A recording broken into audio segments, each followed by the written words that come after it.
What should I wear in the winter for running? Now, obviously, the winter means there is a wide variation. Some people could consider 0 Fahrenheit to be the winter. Some people can consider 70 degrees to be the winter. And I want to first direct you to my landslide, far and away most popular blog post on any of my websites, which is at tinamuir.com. There is a what to wear in winter running blog post. In this blog post, I have broken down from 50 degrees Fahrenheit, 10 degrees Celsius, all the way down to, I think, 0 Fahrenheit. And in each one, I have given you the suggested items that I think. So, for example, a thin, long sleeve shirt, preferably made of a material that's going to wick sweat, combined with comfortable shorts, combined with thin, moisture wicking socks, combined with a headband. That would be an example for 50 degrees. I've also suggested on there some items that I use specifically. So, for example, for me, the Tracksmith Twilight long sleeve is a great item to wear for 50 degrees. It's not too thick, it's not going to make me too warm. I have given suggestions, but I've also described it so that you don't have to use my suggestions, but if you need them, they are there. But today, actually, what I want to talk about, because I definitely recommend going to that blog post, it's not very easy for me to you wouldn't be able to follow it if you were going down the list, and at 50 degrees and at 45 degrees. So what I'm actually going to do is give you the other caveats, the other things you need to consider when you are deciding what to wear, because it's actually not quite as simple as just looking at that number of what the temperature is. What should I wear? There's a few things I want you to keep in mind. One is your comfort circulation. For me, my hands and my feet tend to get cold, especially my feet, extra quickly. So I always do extra layers or wear maybe mittens when other people are wearing gloves because my circulation is not great. That's something to keep in mind. Another thing related to that is whether you like to be hot or cold. For me, I prefer to be cold for a few minutes and then spend the rest of my run comfortable. But some people, my husband definitely likes to start his run warm, and he doesn't mind being overheated for the rest of the time. You have to ask yourself that question, and only you know the answer to that. Now, there's 3 situations I want you to consider before you go out on every run. You're going to use that number I give you as a baseline. You're going to look at what the temperature is, what it says the temperature is outside. If you have a real feel, I would actually use that number. If it says feels like X or real feel X, I would actually use that number to correlate with the chart.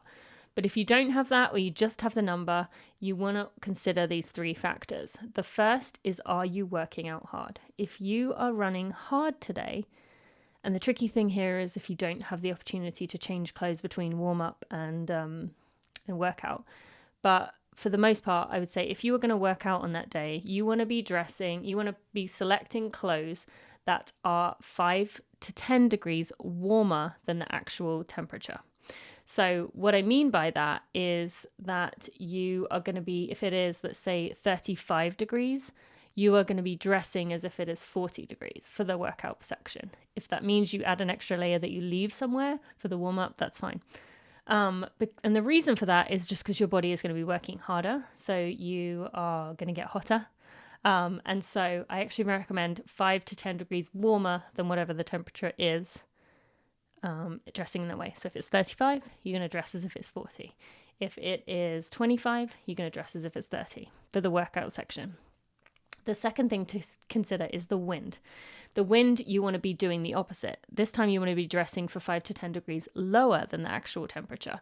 So if it is 50 degrees outside, you want to dress as if it's 40 to 45 degrees outside, just because the wind, especially when it's coming towards you, is going to feel very cutting and cold and going to chill you. We also do have a weekly stride video about running in the wind, so I would encourage you to go check that out. We will put that in the corner when this video finishes, so look out for that.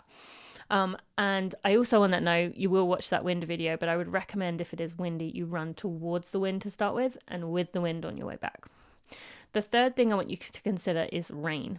If it is raining, you definitely want to be dressing for a temperature that is 5 to 10 degrees lower than the actual temperature. You're going to get much colder with the rain coming in down on you, especially if there's any kind of wind associated. So if it's 50 degrees, you want to be dressing as if it's 40 degrees. Another thing I want to mention with the rain is that a waterproof jacket is kind of a personal preference. When you wear a waterproof jacket, yes, for the most part, it's going to keep the rain and the water out of you, except for maybe that lining. You might get a little bit of wet arm here or maybe around the neck. It is going to keep the rain out, but because it's keeping the rain out, it's also not letting your sweat out. So you actually will probably find that you are just as soaked anyway, because the sweat is just continued to stay within your body and just rub onto your clothes.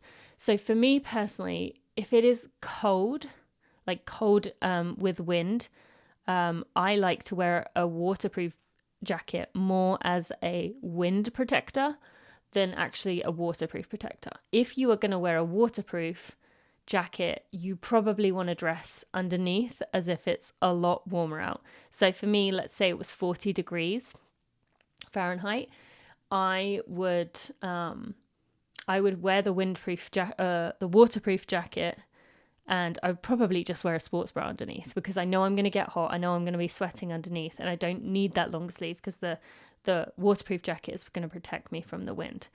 I do also want to mention, as I haven't said this, I think, so far, is that while I'm talking in Fahrenheit for all this video, everything is put in Celsius as well in the blog post.